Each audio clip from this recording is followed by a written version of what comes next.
నమ్మకొద్దా మరి ఏమో, కానీ ₹1 ఖర్చు లేకుండా ఆరోగ్యానికి ఇబ్బంది లేకుండా చేసుకున్న వాళ్ళు బుద్ధిమంతులు. అందువల్ల ఈ దోషం అనేది పేరుకొని రోగాలకు కారణమవుతుంది.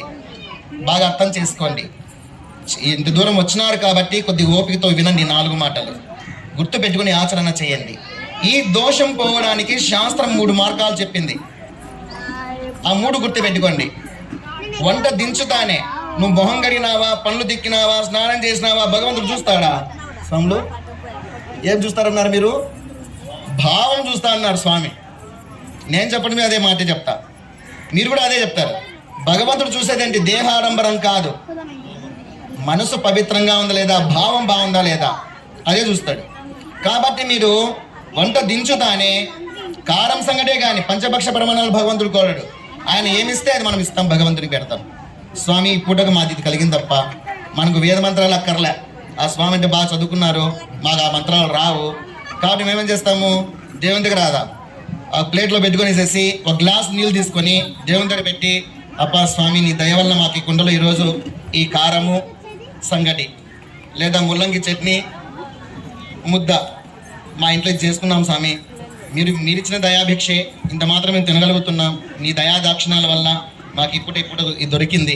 ముందు నీకు, తర్వాత మాకు స్వామి సంపూర్ణ ఆరోగ్యం ఇవ్వప్ప, మాకు మా కుటుంబ సభ్యులందరికీ మంచి బుద్ధిని ప్రసాదించప్ప, అంతే చాలు స్వామి అని మొక్కున్నారనుకోండి, అయిపోయా.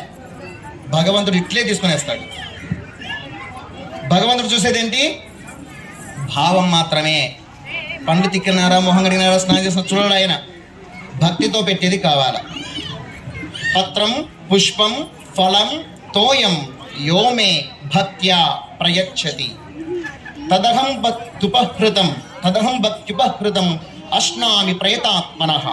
ఎవరు నాకు పత్రము కాని, పుష్పము కాని, ఫలము కాని, దళము కాని లేదా తోయం జలము కాని భక్తితో ఏది సమర్పిస్తే అది నేను ప్రీతితో స్వీకరిస్తానన్నాడు భగవంతుడు. ఇది శాస్త్రవాక్కు. భగవంతుడే సాక్షాత్తు ముఖాముఖి చెప్పినటువంటి మాటలు ఇవి.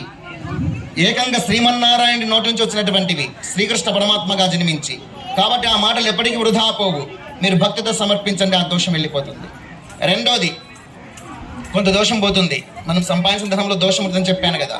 ఆ దోషం ఎలా ప్రక్షాళన అవుతుంది? 3 మార్గాలు చెప్పాను. ఒకటి దేవుని దగ్గర పెట్టడం. రెండోది వచ్చేసి కాసింత ఏం చేసుకున్నారో అది తీసుకొని పోయి కలుపుకొని పోయేసి బయట పెట్టేయండి. కాసింత బయట పెట్టేసేయండి.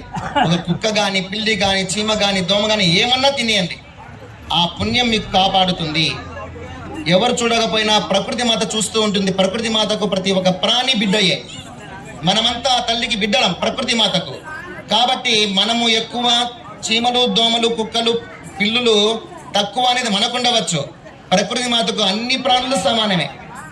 నువ్వు ఒక చీమ తినిపోయింది అనుకో, నువ్వు పెట్టిన దాన్ని, ఒక్క చీమ కడుపు నిండింది అనుకోండి, అది ప్రకృతి మాత గుర్తుపెట్టుకుంటుంది. గుర్తుపెట్టుకొని రేపు పొద్దున మనకు కానీ మన పిల్లలకు కానీ భవిష్యత్తులో ఎప్పుడైనా ఆకలి ఇబ్బంది పడే, కడుపుకు అన్నం లేక ఆకలితో ఇబ్బంది పడే స్థితి వస్తే, ఆ స్థితి ఎప్పుడు ఆ ప్రకృతి మాత గుర్తుపెట్టుకొని వీళ్ళ తల్లిదండ్రులు, ఈ బిడ్డకు జన్మనిచ్చిన తల్లిదండ్రులు ఒకప్పుడు ప్రాణికి భోజనం పెట్టినారు, నేను ఈ బిడ్డకు భోజనం ఏర్పాటు చేయాలని చెప్పేసి ప్రకృతి మాత ఏదో విధంగా మీ పిల్లలకు కానీ, మీ భర్తకు కానీ, మీకు కానీ భోజనానికి లోటు లేకుండా ఏర్పాటు చేస్తుంది. ప్రకృతి మాత అన్ని చూస్తూ ఉంటుంది. మూడోది వచ్చేసి ఇంట్లో ఉండేటువంటి ముసలోళ్ళకు ముందు భోజనం పెట్టాలి. ఇది నియమం. అవ్వగారు కానీ, అత్తామామలు కానీ, అమ్మా నాన్నలు కానీ, అవ్వ తాతలు కానీ ఉంటే మొదట వాళ్ళకు భోజనం పెట్టండి. ఈ 3 ధర్మాలు పాటిస్తే 3వ దోషం అక్కడే వెళ్ళిపోతుంది. ఒక దోషం దేవుని దగ్గర పెట్టడం వల్ల, రెండవ దోషము ఒక ప్రాణికి పెట్టడం వల్ల, ఇంకా మిగిలినటువంటి దోషం ఏదన్నా ఉంటే ముందు ఇంట్లో ఉండే పెద్దలకు ముందు భోజనం పెట్టండి. ఆ కోడలి పిల్ల మొదట అత్తకు ముందు భోజనం పెట్టడం అలవాటు చేసుకున్నది అనుకోండి, అత్త వాళ్ళకి ఏం పని ఉంటుంది? ఇంకా టైం దొరికిందంటే ఆయన దగ్గర ఇంట్లో కూర్చొని ముచ్చట్లు పెడతారు. ఆ ముచ్చట్లు పెట్టినప్పుడు ఏం ముచ్చట్లు వస్తాయి చెప్పండి? మీకు బాగా తెలుసు. ఏమ్మా మీ ఇంట్లో ఏం వంట, మీ కోడలు ఏం చేసింది అంటారు. మా కోడల పప్పన్నం చేసింది, కొద్దిగా బజ్జీలు చేసింది, పకోడీలు. అవునా, మీ ఇంట్లో ఏం చేసినారు? మా ఇంట్లో కారం సంగటి చేసింది లేమ్మ మా బిడ్డ, మా కోడలు. మా కోడలు అయితే తల్లి ఏమన్నా చేయని, మాకు పెట్టండి వాళ్ళు తినరమ్మా, దేవత లాంటి కోడలు వచ్చింది మా ఇంట్లో అని పకోడీలు చేసిన టైంలో చెప్పింది. ఏమని అర్థం? అప్పుడు కోడలకు మంచి పేరు వచ్చినట్టు చెడ్డ పేరు వచ్చినట్లా?